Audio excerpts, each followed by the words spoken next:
Hello and welcome to a short video summary of the Hisense H55 N6800.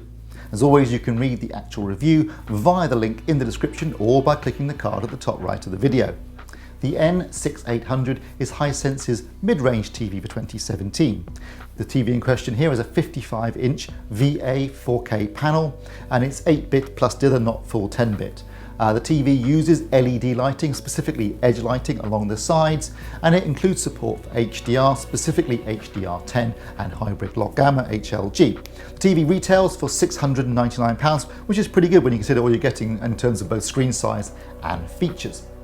In terms of its design, well, it's not an unattractive TV actually. It's quite minimalist and simple in its approach, but it gets the job done. It has a rather attractive dark gunmetal bezel around the screen with a brushed metal finish, and it has chamfered effect in the corners, and it looks quite nice. The TV sits on two metal feet, one at either end of the panel, and these provide good support, although obviously you can't swivel it. However, if you don't want to use the feet, you can wall mount this TV, and it uses 200 by 200 Visa brackets.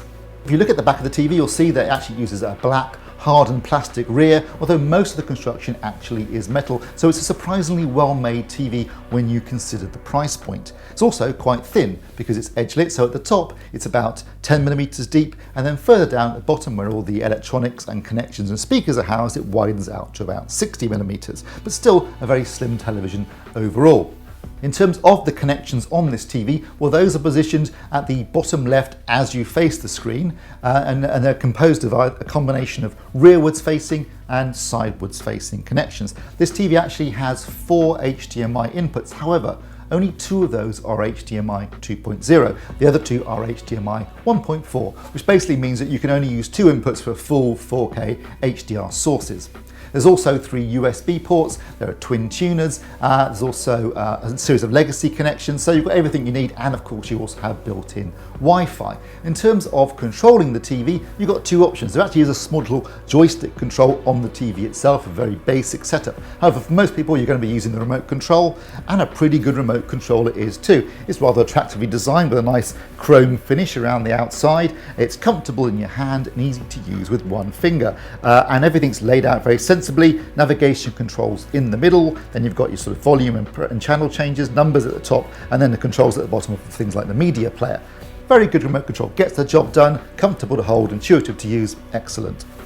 In terms of the smart platform, well, this uses Hisense's new VIDA, or VIDA, V-I-D-A-A, to give it its full title, smart TV platform. And it uses the sort of now very popular launcher bar, and basically go through the launcher bar and select what you want. It's not the most flashiest smart platform system I've ever seen. It's very simple in its approach, but you know what? It gets the job done. It's easy to use, and most importantly, it has all of the video streaming services that you would want. So you've got things like Netflix and Amazon, which you can access directly from the remote control as well. You've also got YouTube and all the catch-up services, and there's also Freeview Play there as well. So actually a pretty comprehensive smart platform from that perspective. For gamers out there, well, excellent news, because the input lag in game mode, whether this is SDR or HDR, is very low, 29 milliseconds, which is excellent. Anything below 30 milliseconds is really good. So that's really great news for gamers. Now, in terms of its out-of-the-box performance, this TV was a bit disappointing. We've already reviewed the 65-inch version of this TV, which was much more accurate out of the box. This TV had an excess of red and green in the grayscale, and also which was obviously skewing white and also affecting the color accuracy as well.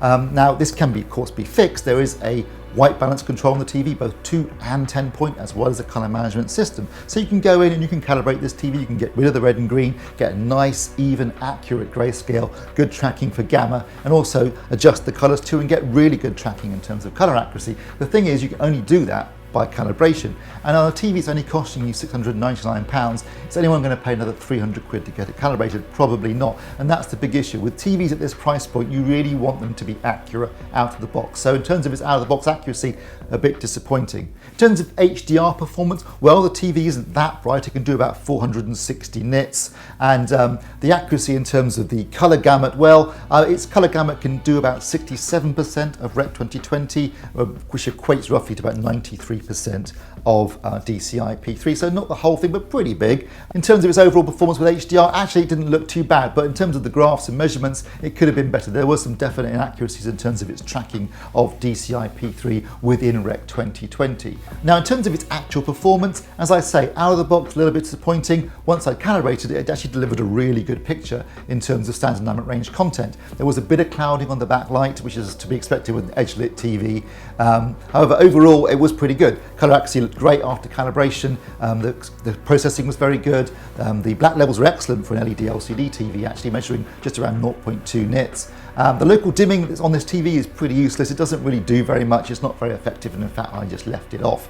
But overall, I was quite impressed with the SDR performance, and I was quite impressed with the HDR performance, even though this TV is obviously limited in terms of its peak brightness and isn't that big a color gamut as well, and the tracking wasn't great, but it still looked pretty good in terms of HDR performance, particularly at this price point.